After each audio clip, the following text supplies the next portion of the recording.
London থেকে এক নতুন মুফতি এসেছে, জানেন নাকি আপনারা? আসার পরে কি জানি কার্ড বিলাতে চায়, নারী এবং বোনদেরকে সম্মান দিতে চায়। আর বিগত কয়েকদিন ধরে নতুন জালেম বিএনপি সন্ত্রাসীরা আমাদের নারী কর্মীদের উপর হামলা করছে, তাদেরকে বিবস্ত্র করার হুমকি দিচ্ছে। আপনারা ভালো আছেন?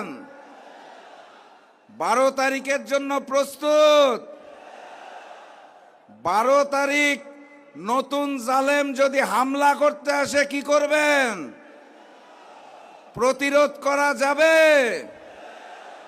এই কুমিল্লায় যে একজন টাইগার আছে, তাহের সাহেব মঞ্চে বসা, ওনার ভাষায় বলতে চাই 12 তারিখ নো হাঙ্কি পাঙ্কি। সংগ্রামী সাথী এবং বন্ধুগণ, আজকে বিএনপি গুলশান অফিসে একটি প্রেস কনফারেন্স ডাকা হয়েছিল। কয়েকদিন পর জাতীয় নির্বাচন। আমি বেশ আগ্রহ নিয়ে অনলাইন পত্রিকায় যে জানার চেষ্টা করলাম প্রেস কনফারেন্সের গুরুত্বপূর্ণ বিষয়টা কি। দেখলাম আনুষ্ঠানিক প্রেস কনফারেন্স করে অনেক ঢাকঢোল পিটিয়ে একটা কথাই ঘুরিয়ে ফিরিয়ে বলেছে, সেটা হচ্ছে বাংলাদেশ জামাত ইসলামী যদি ক্ষমতায় আসে তাহলে দেশের নারীরা নাকি ভীষণ বিপদে পড়বে। এটাই হচ্ছে প্রেস কনফারেন্সের বিষয়বস্তু।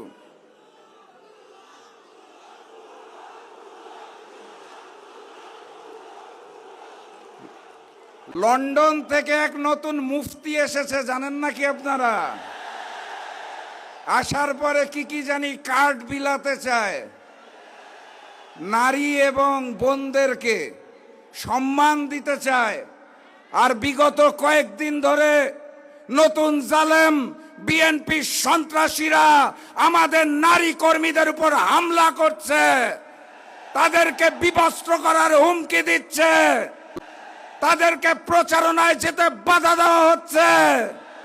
আর তারা বলতে চায় জামাত ক্ষমতায় গেলে নারীরা বিপদে পড়বে।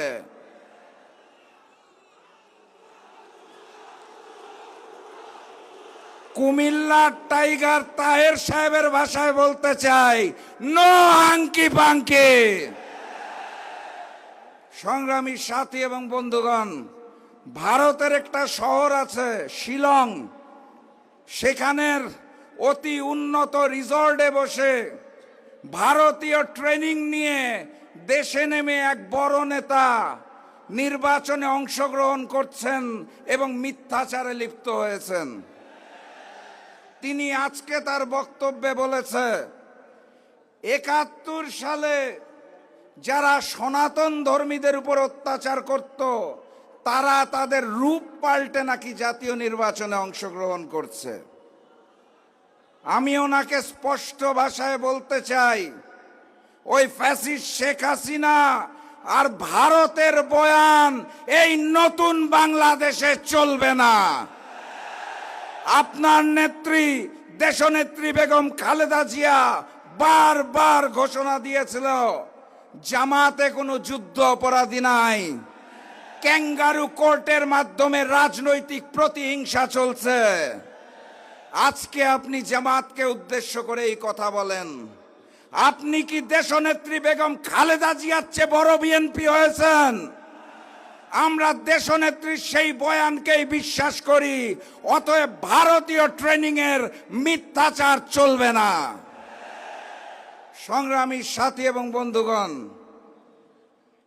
লন্ডনী মুফতি সাহেব দেশে নেমে বলতে চায় এই বাংলাদেশকে উনি কার্ড বিলিয়ে 12,000 কিলোমিটার খাল খনন করে প্রতি বছর 5 কোটি গাছ লাগিয়ে পরিবর্তন করে ফেলবেন। প্রায় 20,000 কিলোমিটার খাল খনন করার জন্য প্রত্যেক দিন 11 কিলোমিটার খাল খনন করতে হয়, যেটা সম্ভব নয়। এই জাতীয় আজগুবি গল্প দিয়ে নতুন বাংলাদেশে নতুন প্রজন্মকে ভুল বোঝানোর চেষ্টা করবেন না। কথাবার্তা পরিষ্কার।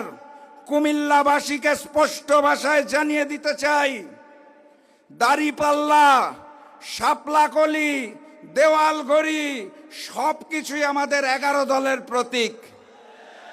আগামী 12 তারিখ 11 দলের প্রতীকে সিল দিয়ে প্রত্যেকটি আসনে জয়যুক্ত করে আগামীর প্রধানমন্ত্রী ডাক্তার শফিকুর রহমানকে উপহার দিতে হবে।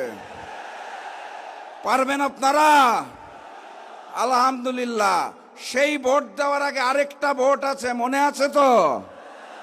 গণভোটে গণভোটে গণভোটে আপনারা কুমিল্লাবাসী খুব ভাগ্যবান।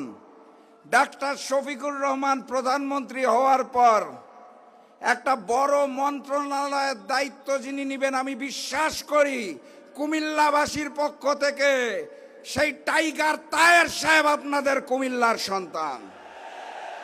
অতএব জীবন দিয়ে নামতে হবে। 11 তারিখ রাত থেকে প্রত্যেকটা ভোট কেন্দ্র পাহারা দিবেন। ফলাফল ঘোষণার আগ পর্যন্ত ছাত্র, তরুণ, যুব সমাজের দায়িত্ব ভোট কেন্দ্র পাহারা দেওয়ার। পুরাতন জালেম দেশ ছেড়ে দিল্লি পালিয়েছে, নতুন জালেম কই যাবে? দিল্লি নয়, পিন্ডি নয়, সবার আগে লন্ডন যাবে।